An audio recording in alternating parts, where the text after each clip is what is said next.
प्रभु यीशु मसीह ने दिखा दिया, मेरी जो कलीसिया है वो कमजोर नहीं, वो हारी भी नहीं, वो सामर्थ से भरी हुई तेजों में कलीसिया है। हालेलुया। भजन संहिता 2 अध्याय उसके 4 आयत में Psalm 2:4 says, He who sits on the throne laughs. जो सिंहासन पे बैठा है वो हंसता है। आमीन। आज एक काम करेंगे, आज लाखों लोग शैतान के ऊपर हंसेंगे। चलो आ जाओ, थोड़ा हम हंसते हैं शैतान के ऊपर। हारा हुआ है शैतान। हालेलुया। हा हा हा हा हा, शैतान हारा हुआ है। मेरा यीशु सिंहासन पर विराजमान है। हालेलुया। Praise God.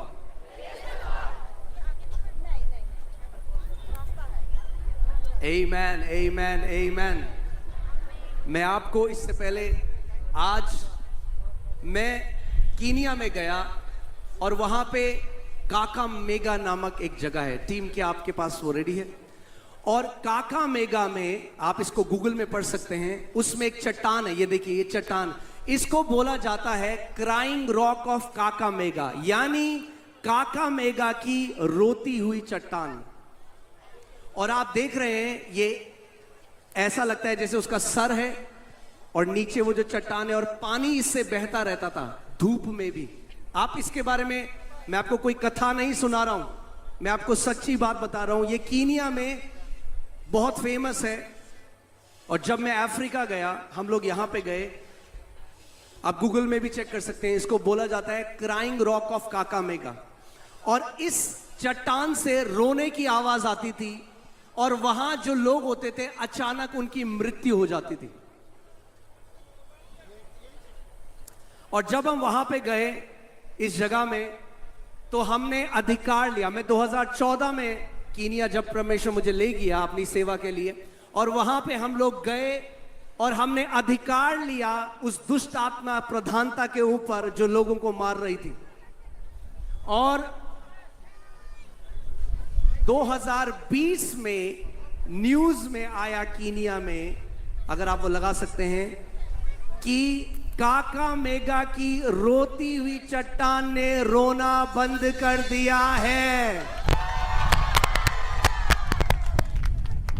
6 साल से न्यूज में आया कि काका मेगा की जो अब वहां किसी को रोने की आवाज नहीं आती। क्यों? क्योंकि परमेश्वर के पुत्रों ने उस नाम में अधिकार लिया जो सब नामों से श्रेष्ठ है।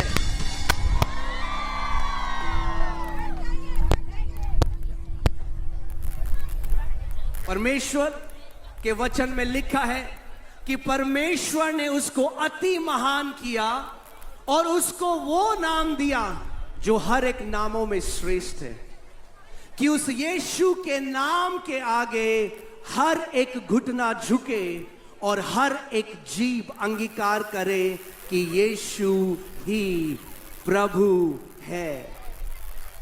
मेरे पीछे बोलो, अगर आप यीशु के हो तो बोलो, यीशु ही प्रभु है। बोलो, यीशु ही प्रभु है।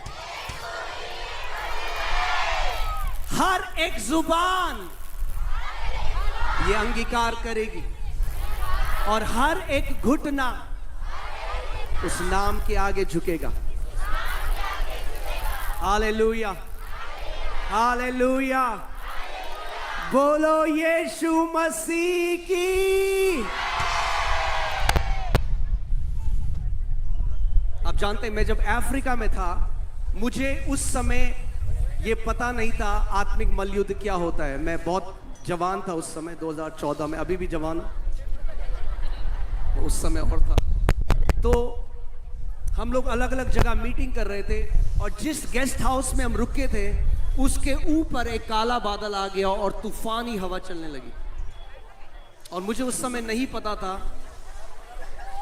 कि कैसे वो लोग वहां पे जो तांत्रिक होते हैं वो ये सब करते हैं। और वहां जाके परमेश्वर ने मुझे अपने अधिकार के बारे में सिखाया। इसीलिए मैंने वो किताब लिखी है, आपके पास अधिकार है। किसके पास अधिकार है? बोलो मेरे पास अधिकार है। बोलो मेरे पास अधिकार है। केवल पास्टर के पास नहीं, केवल परमेश्वर के दास के पास नहीं, यीशु के हर एक बेटे और बेटी के पास अधिकार है। अगर आप यीशु के हो तो आपके पास अधिकार है। सांपों और बिच्छुओं को रौंदने का और शत्रु की सारी सामर्थ के ऊपर अधिकार है।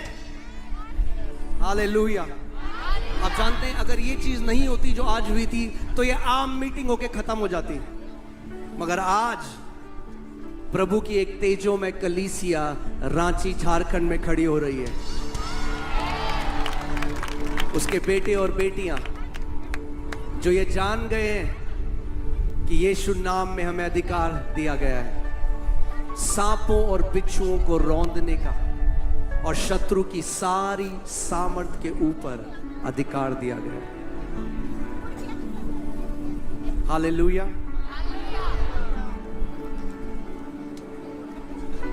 आज स्वर्ग में बहुत बड़ा जश्न मनाया जा रहा है।